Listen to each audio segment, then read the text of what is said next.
I've just got off the train. We've been to York and Leeds today to look at the effects of the floods. And they're dramatic.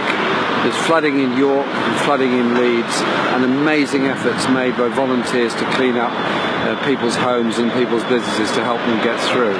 And a lot of very good coordination between the police, the Environment Agency, local government workers, energy companies, fire service, army and mountain rescue service to try and make sure that all that can be done to alleviate the effects of the floods is done, and that's fantastic. But the problem is the £275 million cut in flood defence budgets has meant that many towns and cities in Britain have been flooded when possibly, had the flood defences been constructed, they wouldn't have been. Also, there's the issue of river basin management, heavy flows of rainwater into the rivers, which of course causes floods further downstream. And so there's got to be a reckoning on this.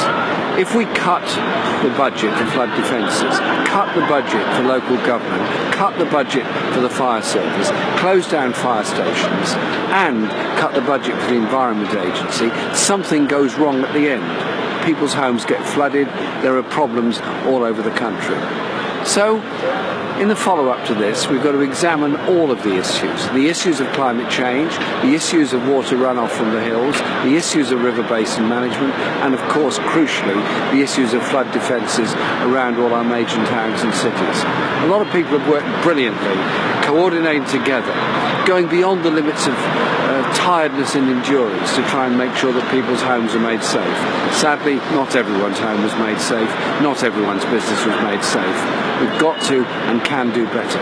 We need to think very seriously and very deeply about this. What we're doing to our environment, the climate change that comes about because of what we're doing to our environment, and the effects. Real security is protecting people from disasters like this flooding that's happening at the present time. So hats off to those that have worked so hard, hats off to all those volunteers, but as a country we've got to do better, and the government has got to come up with the resources to make sure we do.